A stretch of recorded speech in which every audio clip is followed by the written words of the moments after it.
Right now, ang directive ni Presidente is yung immediate needs ng mga taga-Masbate. So yun ang pinunta namin dito. Nagsabi na si Gov tsaka si Mayor nung mga immediate na kailangan nila. So clearing of roads, clearing of bridges, assessment of bridges kasi tinamaan din sila ng lindol kahapon dito, 5.5 dito kahapon. So kailangan i-assess din yung mga bridges. And then, more importantly, yung clearing ng debris and rehabilitation ng mga eskwelahan.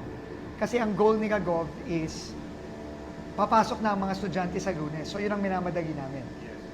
Well, first of all, the President directed Rex and myself to go to Cebu from here. So we're going straight to Cebu from here. We're going to go straight to Bogo and assess the situation there.